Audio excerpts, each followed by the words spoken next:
성령의 음성 주관 인도를 받으려면 어떻게 해야 할까요?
사랑하는 시청자 여러분, 세계적인 보음사 이재롱 목사의 설교를 통해 마음을 진리로 일궈서 성령의 음성을 밝히 듣는 복된 삶을 영위하시기 바랍니다.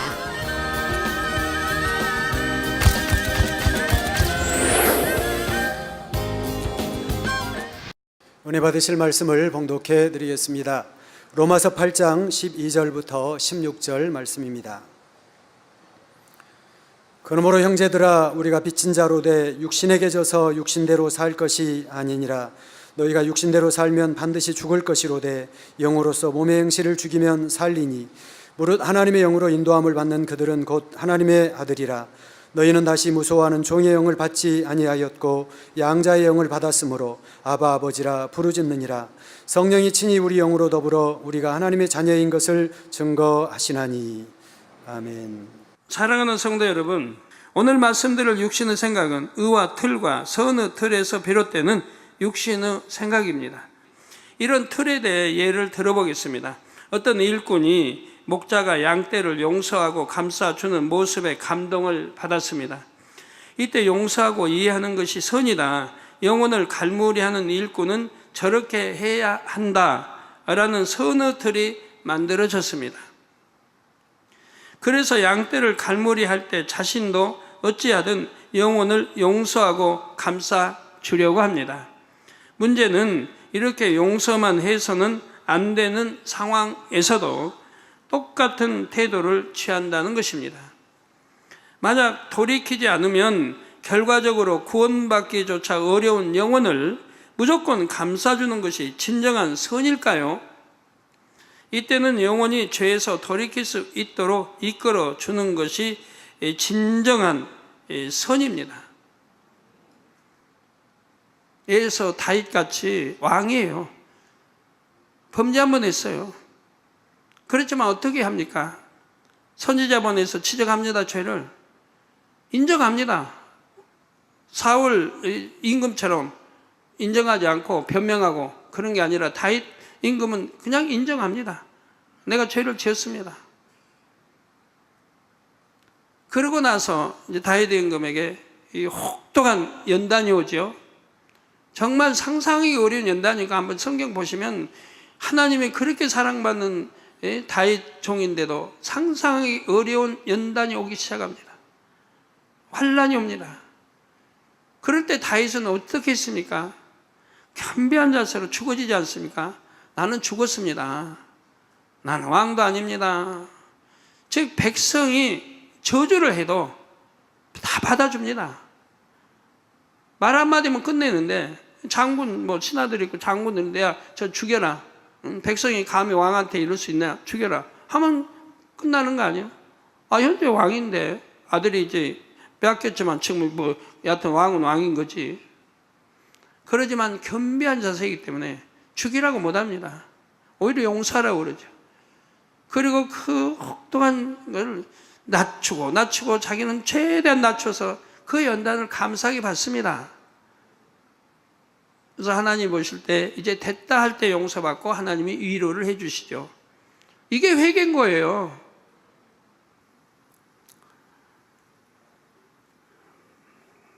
갈라디아서 6장 1절에 보면 형제들아, 사람이 만일 무슨 범죄한 일이 드러나거든 신령한 너희는 온유한 심령으로 그러한 자를 바로잡고 내 자신을 돌아보아 너도 시험을 받을까 두려워하라 했습니다.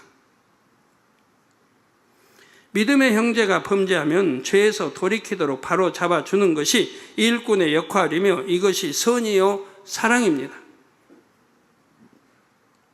물론 이렇게 할 때는 어떤 감정도 없이 온유한 심령으로 해야 합니다. 또 지혜로운 사람은 범죄한 사람을 바로 잡아주는 입장에 있다 해도 자신도 함께 돌아보는 겸비한 자세를 가지지요. 그런데 어떤 사람은 범죄한 영혼에게 권면하는 일꾼을 보면 자기 의가 발동합니다. 사랑은 허물을 덮어주는 것 아닌가? 저 일꾼은 사랑이 부족한 것 같다며 자기 의 속에서 그 일꾼을 바라봅니다. 또 어떤 사람은 범죄에 대한 징계로 물질의 어려움을 겪는 사람을 구제합니다. 물론 상대의 믿음에 따라 이렇게 구제하는 것이 그 영혼을 살리는데 유익한 경우도 있습니다. 반면에 그 영혼이 죄에서 떠나는 것을 오히려 막아버릴 수도 있지요. 이런 구제는 잘못 구제하는 것이고 오히려 그 구제함으로 인해 자기까지도 어려움을 당하게 됩니다. 예를 들어서 참 A 여 집사님은 충성해요. 충성하는데 남편 집사님은 몸도 건강한데 놀고 있어요. 일도 안 해요. 그래서 가정이 어려운 거예요. 더군다나 남편은 이제 뭐 술, 담배는 뭐 이러니 또 마시고 피우고 뭐 도박까지 한다. 그럼 자연히 가정이 어려울 수밖에 없죠.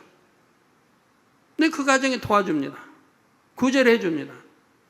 그러면 뭐예요? 남편 술, 담배 피우는데 도와주는 거고 도박하는데 도와주는 거와 같은 거예요. 구제해서. 죄 짓도록 지금 도와주는 거예요. 그런 구제는 잘못된 구제죠. 그래서 구제할 때 지역장들이 구제를 먼저 신청하는 거예요. 왜 자기 지역에 구제할 때 구제 대상인가 아닌가 이런 걸 봐야 되기 때문에 아무리 가난하다고 무조건 구제하는 게 아니죠. 오히려 구제해서 죄를 짓도록 만들고 오히려 일 안 하고 집에서 놀게 만든다면 되겠습니까? 이런 걸 분별해서 구제도 해야 되는 것이죠. 요나가 바로 하나님 말씀 불순종하여 도망갈 때 그 배 사람들이 긍휼히 여겨서 바다에 던져야 되는데 던지지 않고 긍휼히 여겨서 지금 살려보자 하니까 다 같이 어려움 당하잖아요. 다 같이 배에 있는 거 다 바다에다 버려야 되고 다 같이 환란에 빠지잖아요. 결국 하나님 말씀 순종해서 바다에 던졌을 때 풍랑이 잠잠하고 바람이 잠잠하고 이제 자기들 참 이런 환란에서 끝나는 걸 보게 돼요. 그래서 구제도 아무나 하는 거 아니고요.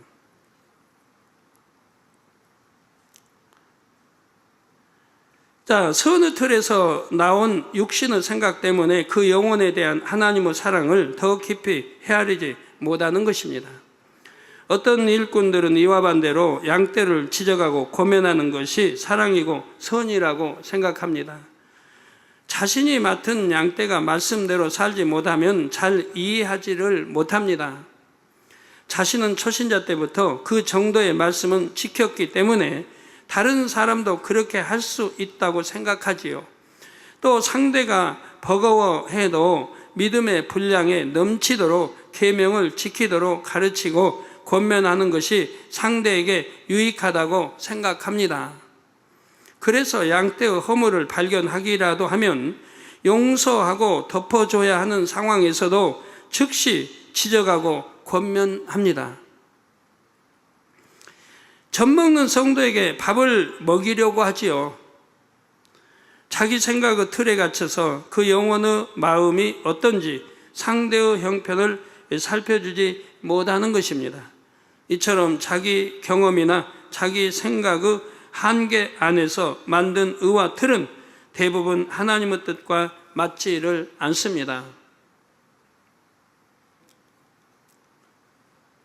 자, 그런데도 내가 보기에는 분명히 이것이 선한데, 이것이 의로운데 하면서 자기 주장을 굽히지 않는 사람도 있죠. 물론 진리가 시시각각 달라진다는 뜻은 아닙니다. 진리는 절대 불변이지요. 다만 물이 담는 그릇에 따라 모양이 바뀔 수 있는 것처럼 상황에 따라 진리를 적용하는 모양이 조금씩 달라질 수 있다는 말입니다. 이게 진리 자체는 변하지 않지만 그 상황에 따라 이렇게 달라질 수 있다는 것입니다. 이렇게 이런 거 다 이해하려면 또 비유도 몇 개 들어주고 해야 되는데, 그렇게 하다 보면 시간이 한도 없이 흐르니까 또 그렇게까지는 못해요. 일일이 비유 다 들어서 설명해야 되니까.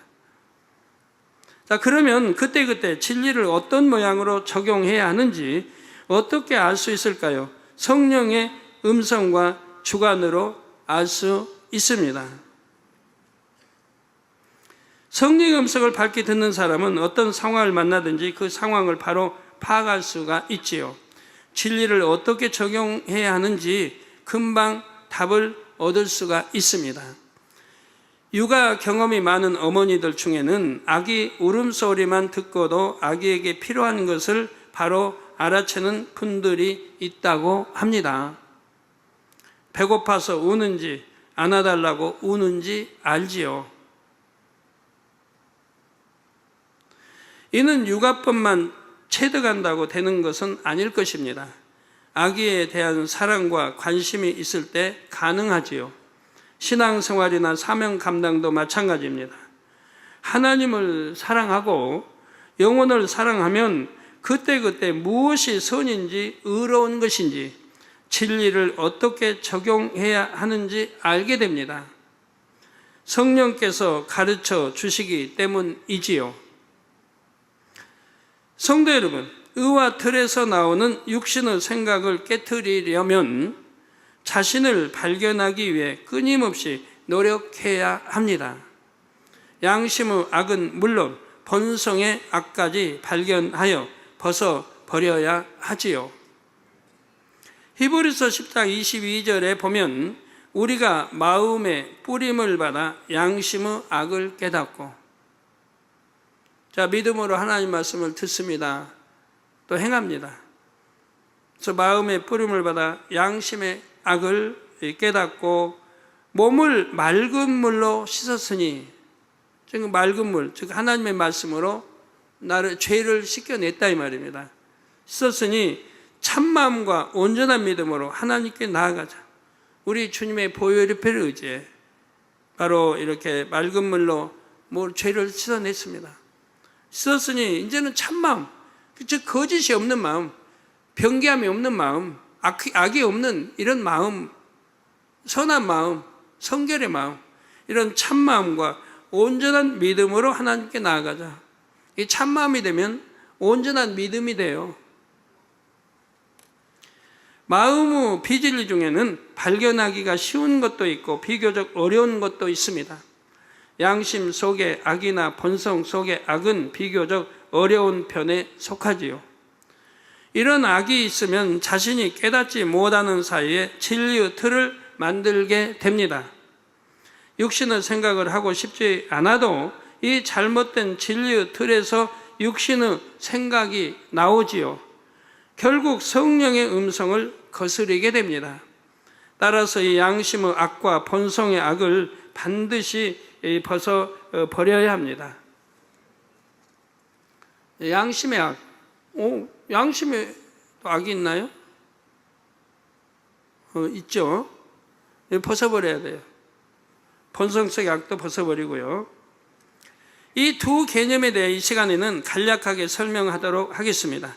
구체적인 내용은 영혼육 설교나 책을 참고하시기 바랍니다. 먼저 양심의 악에 대해 살펴보겠습니다. 양심은 각 사람의 선, 악이나 옳고 그름을 판단하는 주관적인 기준입니다. 사람마다 양심이 있고 또 양심이 달라요. 이 양심이기 때문에 이건 선이다, 이건 악이다라고 분간을 하게 된단 말이에요.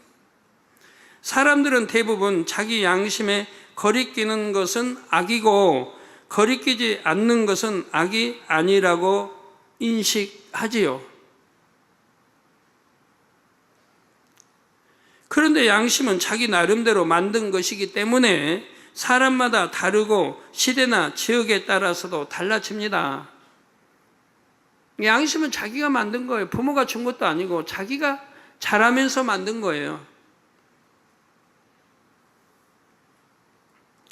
또 이 양심에조차 비진리가 많이 포함되어 있지요. 세상이 악해질수록 사람들의 양심도 점점 더 비진리에 물들고 악에 대해 무뎌집니다. 그래서 양심은 절대적인 선의 잣대가 될 수가 없지요. 여러분 자신의 양심만 살펴봐도 이를 알 수 있을 것입니다. 주님을 만나기 전의 양심과 지금의 양심을 비교해 보면 많이 달라졌음을 느끼실 것입니다. 예전에는 악이라고 느끼지 못한 것도 지금은 악으로 느껴지지요. 진리의 말씀을 들으면서 양심이 정화됐기 때문입니다. 그만큼 양심이 정화되는 만큼 옛날에는 선이라고 생각했던 게 악인 것을 발견하게 되고, 옛날에는 저 악으로 내가 판단했던 게 그게 선인 것도 있는 것이고.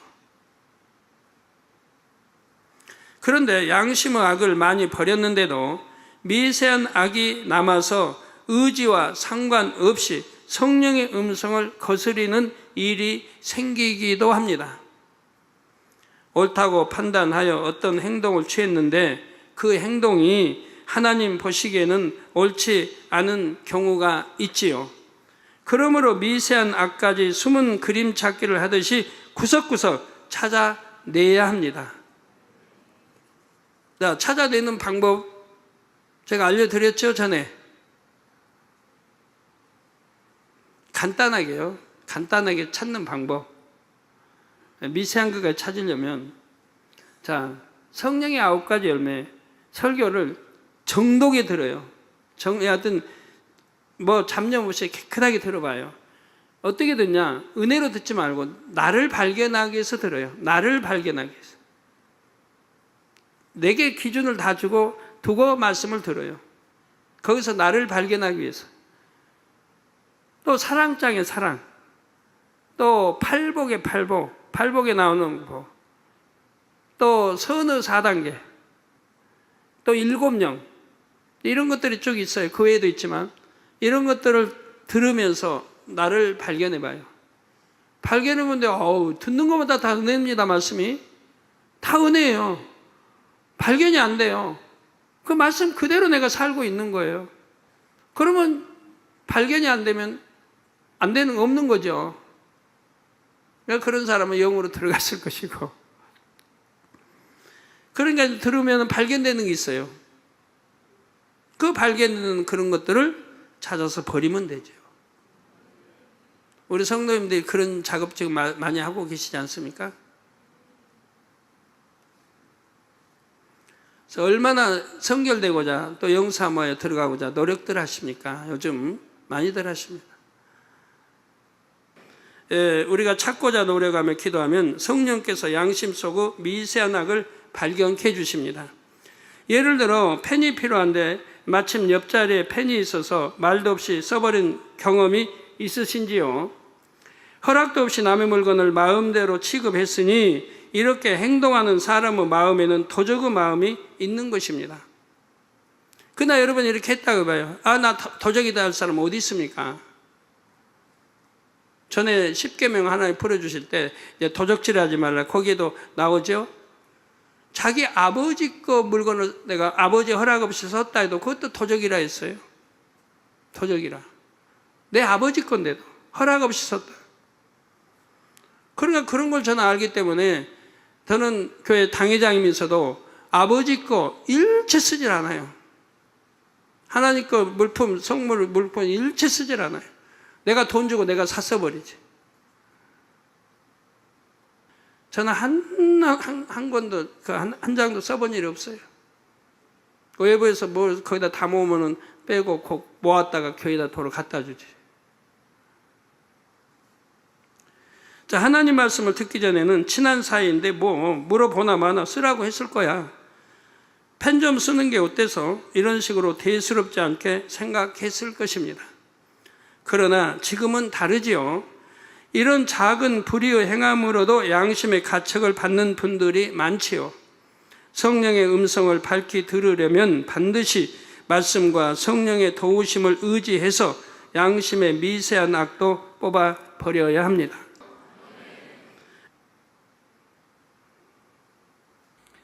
잠언 20장 5절에 사람의 마음에 있는 모략은 깊은 물 같으니라. 그럴지라도 명철한 사람은 그것을 길어내느니라 했습니다. 모략은 전쟁에서의 승리나 성공적인 삶 같은 어떤 목적을 이루는 방법을 얻는 것을 말합니다. 사람은 원래 모략에 능한 존재입니다. 하나님께서 뛰어난 사고력을 심어 주셨기 때문이지요. 그런데 인류 역사상 천재라고 불린 사람들조차 하나님께 부여받은 능력의 절반도 사용하지 못했다는 게 사람들의 견해입니다. 마음에 있는 모략을 왜 길어내기 어려운 깊은 물 같다고 했는지 알 수가 있지요. 그럴지라도 여러분은 이 모략을 얼마든지 길어낼 수가 있습니다. 바로 성령의 도움을 받으면 가능하지요. 단 조건이 있습니다. 먼저 마음 깊은 곳의 악부터 뽑아내야 한다는 것입니다. 성령은 선하시기 때문입니다. 성령의 뜻을 알려면 여러분도 선해져야 하지요. 의와 틀에서 나오는 육신의 생각은 대체로 마음 깊은 곳의 악에서 나옵니다. 따라서 성령의 음성을 밝히 들으려면 양심의 악, 본성의 악 등 마음 깊은 곳에 숨어있는 악까지 찾아내서 버려야 합니다. 사랑하는 성도 여러분, 본성은 마음의 근본, 성질입니다. 사람은 태어날 때부터 선과 악이 섞여 있는 본성을 타고납니다. 인류는 모두 아담의 후손으로서 본성 속의 원죄를 물려받기 때문이지요. 물론 본성은 100% 타고나는 것만으로 결정되지는 않습니다. 악한 본성을 타고났어도 성장하면서 마음의 선을 많이 받아들이면 본성이 선해집니다.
반대로 비교적 선한 본성을 타고났어도 악을 자꾸 받아들이면 악한 본성이 만들어지지요. 아무리 착하더라도 어려서 부모가 그냥 맨 거짓말 가르쳐봐요. 그러면 거짓말장이로 자라잖아요. 뭐 그냥 훔치고 뭐 그냥 막 해도 그때 해부터 버리면 이제 의뢰이 그렇게 자라는 것이고, 어떤 부모가 자식에게 거짓말 가르치나요? 가르치죠. 여러분들이 가르쳤잖아요, 자녀들. 거짓말 얼마나 많이 가르쳤어요. 나는 자녀들에게 거짓말 안 가르쳐요 하신 분 한번 손 거수해 보세요. 거수해 보세요. 뭐 기도 원장님, 뭐 또 별로 없잖아요. 이거는 인정 안 해요. 이거 선서지.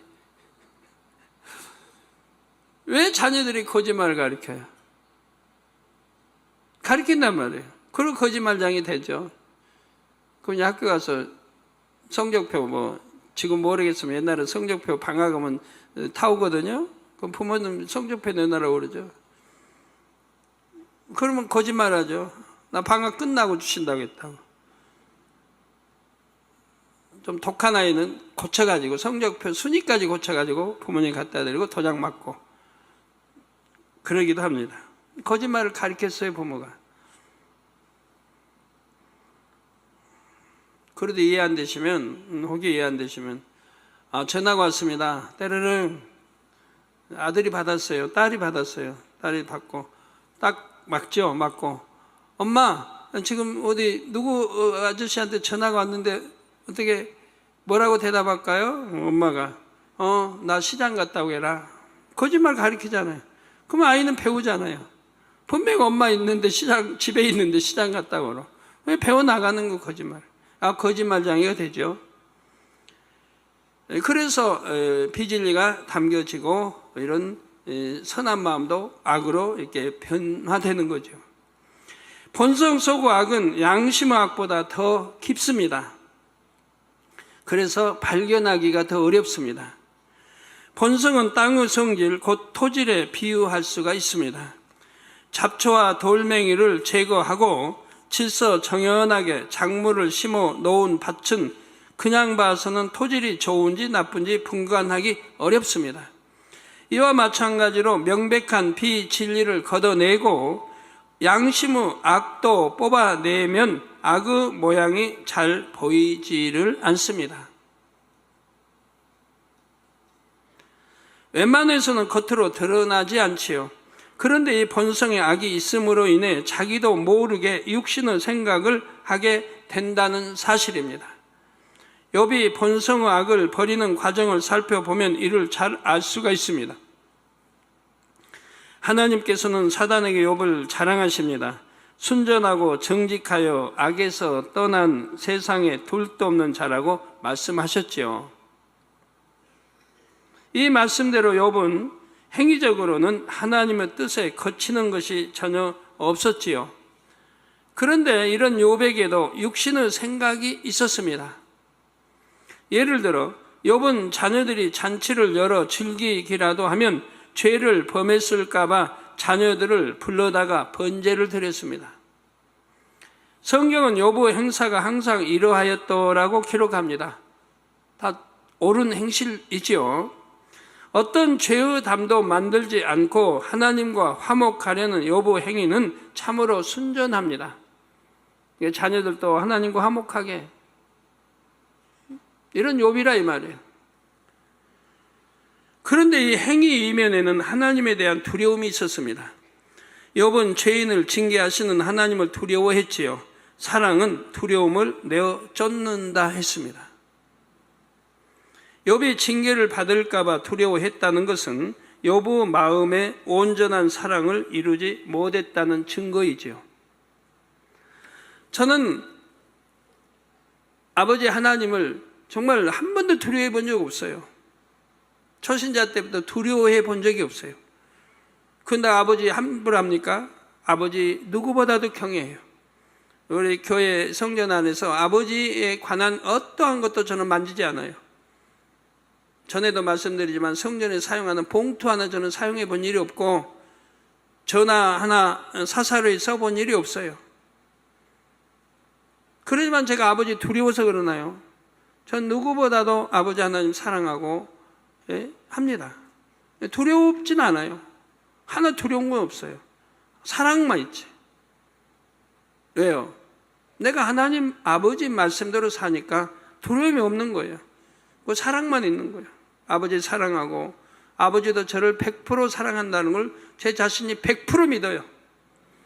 그러니까 무엇이나 자신이 있는 거죠. 어딜 가나 원수마귀 아무리 역사해도 조금도 두려워할 것이 없는 거죠. 왜? 만군의 왕 하나님 나 지키시고 천군 천사가 지켜준다는 것을 100% 믿기 때문에 아무 두려움이 없는 거예요. 어딜 가나.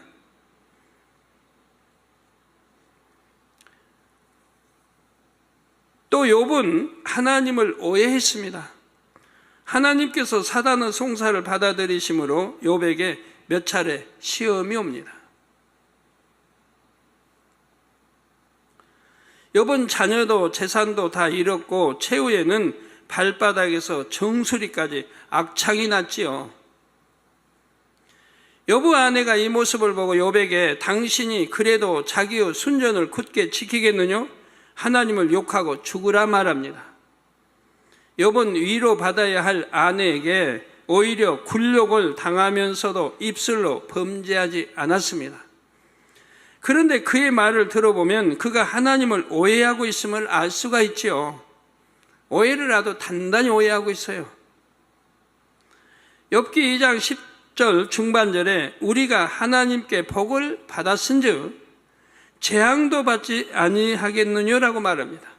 즉 하나님을 이렇게 오해하고 있기 때문에 두려워하는 거예요. 하나님이 축복을 줬습니다. 믿어요. 그런데 또 언젠가는 재앙도 주실 걸로 믿고 있다 이 말이에요. 그냥 얼마나 두렵겠어요.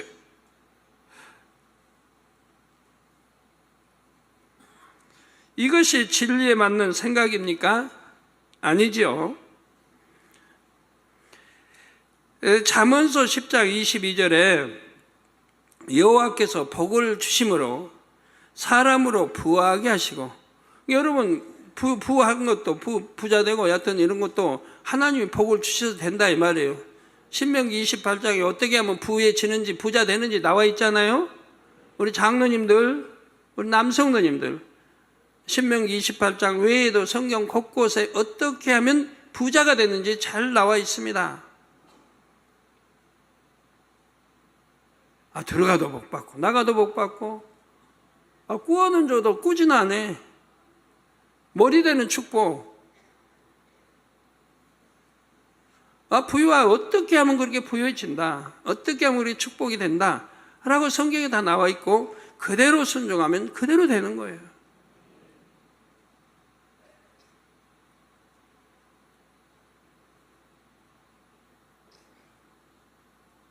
여호와께서 복을 주심으로 사람으로 부하게 하시고 근심을 겸하여 주지 아니하시느니라. 하나님이 복도 주시고 근심도 주신다고 하면 그 복이라고 할 수 없습니다. 왜? 근심하면 행복하다고 할 수가 없어요. 내가 아무리 부할지라도 근심하고 살면 행복할 수가 없어요. 차라리 가난하고라도 근심 걱정 없는 것이 행복한 거죠. 그러니까 가난하라는 거 아니에요. 부유해지고 그리고 근심 걱정하지 않고 살면 얼마나 좋습니까? 부유해지면서 근심 걱정하지 않으면 그게 축복이죠. 가난하고 근심 걱정하지 말라는 게 아니고 부유해지고 그리고 근심 걱정하지 않고 살면 얼마나 축복이에요. 저처럼 말이에요. 그래서 사람으로 부하게 하시고 근심을 겸하여 주지 아니하신다고 했어요. 그런데 욥은 하나님께 복을 받았은즉 재앙도 받는다고 이렇게 잘못 하나님을 오해하고 있으니까 하나님을 두려워한다 이 말이에요. 사람으로 부하게 하시고 근심을 겸하여 주지 아니하신다. 하나님은 복받을 사람에게 복을 주시되 재앙을 겸해 주시는 분이 아니지요. 자녀들에게 좋은 것만 주시는 분입니다.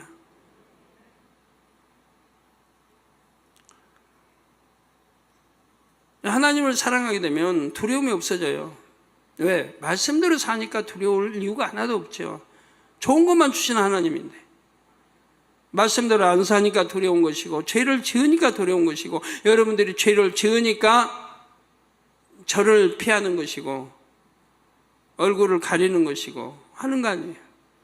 붙잡고 잘 나오다가 멀어지는 것이고 그리고 두려워하고 두려워할 이유는 하나도 없는데 물론 두려워도 안 하면 마구 그냥 죄 짓고도 당장님 사랑해요 하면 그것도 안 되죠. 재앙은 원수 마귀 사단이 가져다 줍니다. 욥에게 임한 재앙도 모두 사단이 준 것입니다. 만약 욥처럼 육신의 생각을 하는 일꾼이 범죄한 영혼을 상담해 준다고 상상해 보십시오. 하나님을 두려운 하나님으로 심어주어서 오히려 하나님과 멀어지게 할 수도 있지 않겠습니까? 그러면 이 본성 속의 악은 어떻게 발견할 수 있을까요? 바로 연단을 통해 발견할 수가 있습니다. 욥도 혹독한 연단을 통해 본성 속의 악을 깨달았습니다. 물론 이게 연단이 아니고 만약에 본성 속의 악을 욥은 깨달았다면 바로 버렸을 겁니다. 바로 순종하고 버렸을 거예요. 근데 지금 깨닫지를 못하기 때문에 못 버린 거고, 그래서 연단이 온 거예요. 연단 오지 않고도 버릴 수 있다면 얼마나 좋아요. 연단을 통해 본성 속의 악을 벗고 하나님과 참된 화목을 이루었지요. 그런데 꼭 이런 혹독한 연단을 받아야만 본성의 악이 발견되는 것은 아닙니다. 하나님의 말씀으로 자신을 낱낱이 비추면 발견할 수가 있지요. 히브리서 4장 12절에 하나님의 말씀은 살았고 운동력이 있어 좌우의 낯선 어떤 검보다도 예리하여 혼과 영과 및 관절과 골수를 찔러 쪼개기까지 하며 또 마음의 생각과 뜻을 감찰하나니 말씀하지요. 더구나 여러분이 듣고 계신 성결의 복음은 말씀의 나를 더 예리하게 갈아 세운 말씀입니다. 본성의 세미한 악까지 찔러 쪼개지요. 또 디모데 전서 4장 5절에 보면 분명히 하나님의 말씀과 기도로 거룩하여짐이라고 말씀하셨습니다. 어떻게 거룩하여진다고요? 하나님의 이 말씀, 하나님 말씀과 기도로 거룩하여진다. 말씀만 가지고는 거룩해지는 게 아니에요. 기도가 있어야 돼요. 기도만 가지고는 거룩해지는 게 아니에요. 말씀이 있어야 돼요. 그래서 말씀과 기도로 거룩하여진다. 한 가지 빠지면 안 돼요. 왜? 내가 기도 불같이 한다고 거룩해져요? 말씀을 모르는데. 내가 어떻게 악이고 뭐 죄고 해서 모르는데 어떻게 거룩해져요? 모르는데. 그러니까 말씀도 알아야 돼요. 말씀도 듣고 알아야 돼요. 그 말씀만 듣고 하는데 기도 안 해봐요.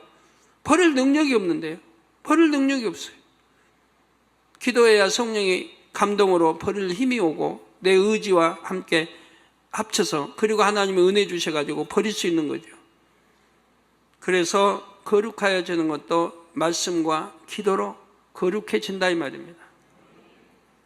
그러므로 말씀과 기도로 자신을 조명하여 본성 속의 악을 발견하여 버리시기를 바랍니다. 나는 특별히 어떤 죄는 짓는 것 같지 않은데 뭔가 마음이 답답하다는 분이 계십니까?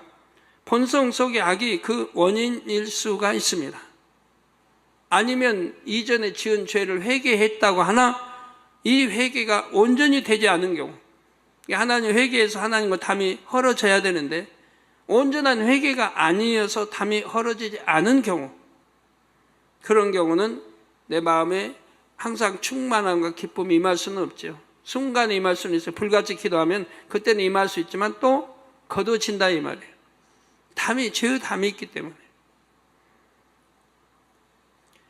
자신의 마음이 참 평안이 없다면 육신의 생각을 하고 있다는 뜻이지요. 여러분 육신의 생각할 때 평안 없죠.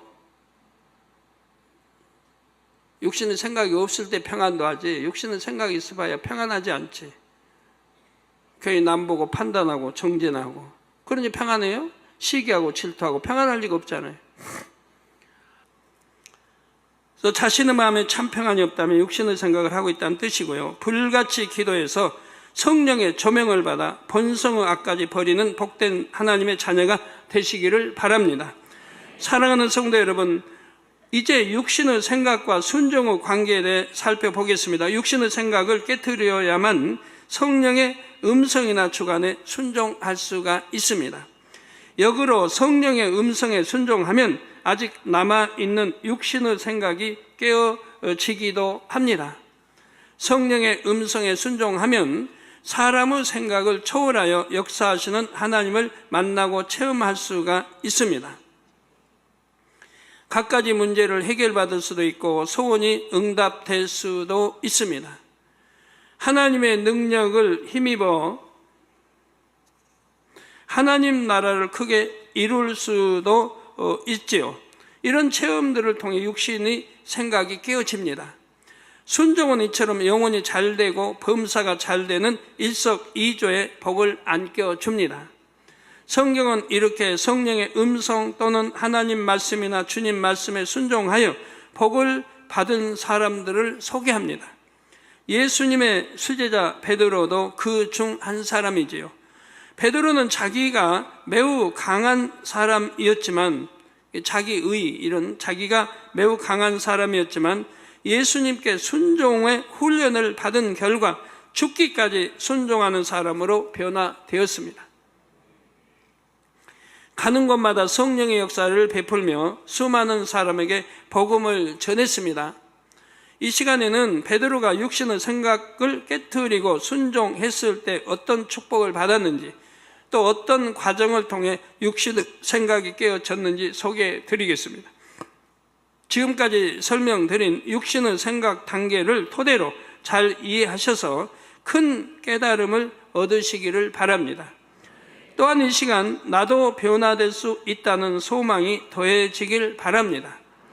베드로는 이스라엘에서도 변두리에 위치한 갈릴리 호수에서 고기를 잡는 어부였습니다. 그 당시 유대인들은 오랜 세월 동안 이방인의 압제에 시달렸습니다. 그런 만큼 현실을 뒤엎고 자신들을 구원할 메시아를 갈구했지요. 다윗 왕과 같은 힘있는 통치자, 정치적 메시아가 나타나기를 기다렸습니다. 베드로도 이런 유대인들 중 한 명이었습니다. 예수님을 만나기 전에도 베드로는 메시아에 대해 증거하는 세례 요한을 쫓았지요. 그러다가 형제지간인 안드레오 인도로 예수님을 처음 만났습니다. 예수님을 만나기는 했지만 베드로가 자신의 모든 것을 뒤로 하고 제자의 삶을 살기로 결단한 것은 아니었습니다. 그러던 어느 날 베드로의 삶을 변화시키는 놀라운 일이 일어납니다. 누가복음 5장에 보면 베드로는 평소처럼 갈릴리 호수에서 고기를 잡고 있었습니다. 그런데 그날은 웬일인지 밤새 씨름을 했는데도 고기가 잡히지 않았지요. 고기잡이를 그만 마무리하려고 하는데 예수님께서 베드로의 배에 오르시더니 말씀을 증거하셨습니다. 그런 다음 베드로에게 깊은 데로 가서 그물을 내려 고기를 잡으라 하셨지요. 베드로는 베테랑 어부입니다. 갈릴리 호수에 대해 누구보다 잘 알지요. 만약 이때 베드로가 밤새도록 수고했는데도 허탕치지 않았는가? 경험도 지식도 없는 예수님이 나보다 고기 잡는 법을 잘 아실 리가 없지 않은가? 이런 육신의 생각을 동원했다면 예수님 말씀에 순종할 수 없었을 것입니다. 그러나 그는 자신의 지식과 경험을 뒤로하고 생각의 문을 열었습니다. 예수님 말씀에 순종했지요. 그러자 그물이 찢어질 정도로 엄청난 양의 고기가 잡혔습니다. 건져 올린 고기를 담은 두 척의 배가 가라앉을 지경이 되었지요.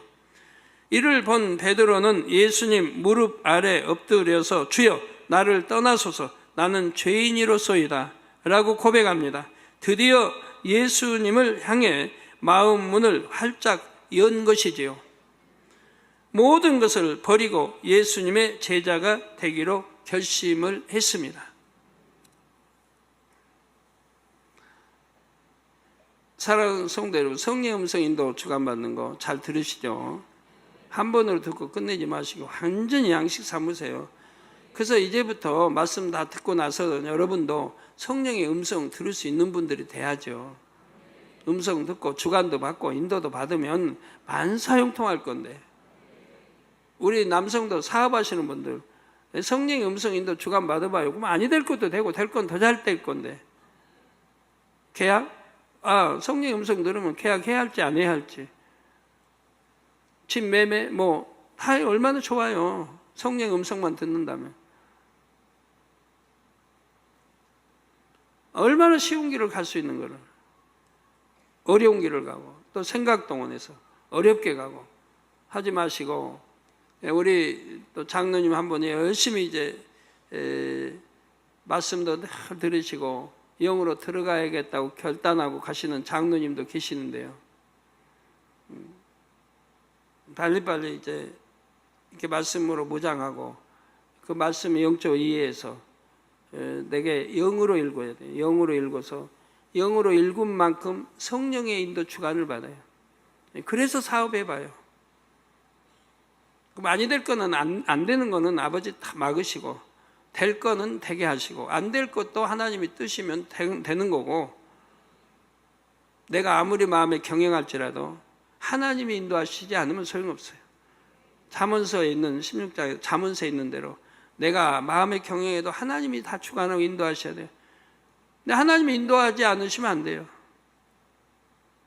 그러면 왜 하나님이 인도하신다고 했는데 안 되냐? 내가 하나님의 사람이 돼야죠. 내 육신은 생각이 있고, 육신의 생각으로 내가 하나님 통으로 가도 내가 서로 가고 얼마든지 하잖아요. 그러면 아버지 하나님이 아무리 축복된 길로 인도하려고도 안 되잖아요. 내 생각이 동원해서 내가 하나님이 원하시는 반대로 가니까. 그래서 부지런히 말씀을 듣고 해서 그 말씀의 의미를 알아서 그 말씀대로 순종해서 영으로 일구고 나면 그때는 성령이 내 마음을 주관하세요. 그래서 사업도 구상하고 이렇게 나가면 참 너무 좋을 텐데. 예.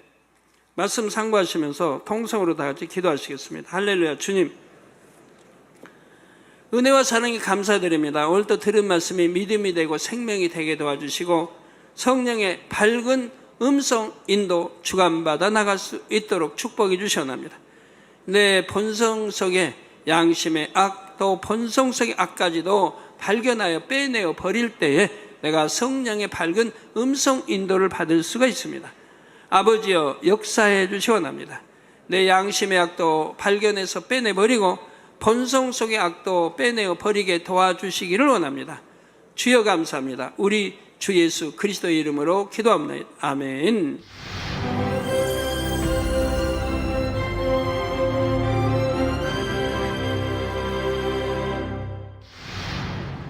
할렐루야. 전능하신 사랑의 아버지 하나님, 이 시간 기도받는 모든 성도님들 위해 안수하여 주옵소서. GCN과 만민TV, 인터넷과 화상을 통해 기도받는 지교회와 지성전, 그리고 전 세계 하나님의 자녀들 위에도 시공간을 초월하여 역사하여 주시기를 원합니다. 믿어지는 믿음을 주시고 부정적인 생각과 의심의 세력을 물리쳐 주옵시며 모든 시험 환난도 물리쳐 주옵소서. 머리부터 발끝까지 오장육부 뼈 마디마디 온몸의 신경 조직 세포 등 아픈 곳마다 성령의 불로 태우시고 근본의 빛으로 역사하여 주옵소서. 예수 그리스도의 이름으로 명하노니 원수마귀 사단 모든 질병 균 연약함아 물러가라. 빛이 임하라. 모든 불친 난치병도 성령의 불로 태워 깨끗게 하여 주옵소서. 말라리아를 비롯한 모든 풍토병도 물리쳐 주옵소서. 신종플루를 비롯한 모든 신종 질병과 변종은 물러가라. 깨끗함을 입을지어다. 감기, 기침, 열, 몸살, 독감 등 각종 유행성 질병도 다 물러가라. 어떠한 유행성 질병 균도 틈타지 않게 지켜 주옵소서. 위암, 폐암, 간암, 유방암, 자궁암, 대장암, 피부암 등 각종 암과 에이즈, 백혈병, 뇌졸중, 고혈압, 저혈압, 심장병, 폐병, 위장병, 당뇨, 부인병, 피부병, 갑상선 질환과 모든 염증도 깨끗게 하여 주옵소서. 소아마비, 중풍, 관절염, 디스크도 온전케 하여 주옵소서. 요통, 두통, 신경통을 비롯한 모든 통증은 사라질지어다. 간질, 자폐증, 우울증, 조울증, 노이로제 등 모든 정신질환도 물러가라. 모든 마비된 것도 풀어지고 일어나 걷고 뛸지어다. 눈도 잘 보이게 하옵시고 귀도 잘 들리게 하여 주옵소서. 소경은 눈을 뜨고 기머거리는 들으며 벙어리는 말할지어다. 각종 사고, 후유증도 깨끗게 하시고 부러진 뼈도 붙여 주옵소서. 화상 입은 것도 온전케 하옵시고 화기암 물러가라. 열도 물러가라. 아버지 흉터 나지 않게 역사해 주시기 원합니다. 마약을 비롯하여 각종 약물과 독극물 중독도 깨끗함을 입을지어다. 죽은 신경과 세포가 살아나며 죽은 자도 살아나게 하여 주옵소서. 잉태의 축복도 주시기를 원합니다. 잉태의 축복을 받으라. 예수 그리스도의 이름으로 명하노니 원수마귀 사단아, 하늘 공중 곳에 잡은 악의 영들아 물러가라. 그의 사자들도 물러갈지니라. 이 땅의 악한 영, 더러운 영, 거짓되고 간사한 영, 이간질하고 미혹하는 모든 어둠들은 물러가라. 모든 흉악의 결박을 풀고 어둠아 물러가라. 빛이여 임하라. 아버지 하나님, 부르짖어 기도할 수 있는 능력을 주시고 죄를 버리고 성결될 수 있는 능력을 주옵소서. 영원히 잘됨같이 범사에 잘되게 하시고 가정의 복음화도 이루어 주시기를 원합니다. 한 주간도 모든 사고와 재앙으로부터 지켜주시고 불통이 없는 형통한 삶을 살 수 있도록 축복해 주옵소서. 성령의 불담으로 천군 천사와 주님의 불꽃 같은 눈동자로 모든 하나님의 자녀들과 가정, 일도, 사업들을 지켜주시기를 원합니다. 학생들에게 지혜와 명철을 더하시고 공부할 수 있는 뜨거운 마음과 열정도 더하여 주옵소서. 마음과 생각을 세상에 빼앗기지 않도록 지키시고 하나님을 뜨겁게 사랑하는 학생들로 축복하여 주옵소서. 하나님의 자녀들이 먹으나 마시나 입으나 무엇을 하든지 하나님 앞에 영광 돌리는 삶이 되게 축복하여 주시기를 원합니다. 나는 하나님을 만났노라, 체험했노라, 응답 받았노라, 축복 받았노라 간증하는 입술이 되게 역사하여 주옵소서. 아버지 하나님 감사합니다. 홀로 영광 받으옵소서. 우리 주 예수 그리스도의 이름으로 기도하옵나이다. 아멘. 성령의 음성 주관 인도를 받으려면 어떻게 해야 할까요?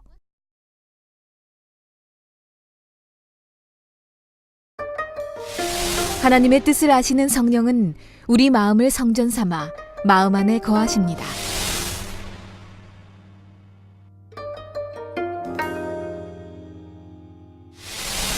성령의 음성을 듣고 매 순간 성령의 인도를 받으면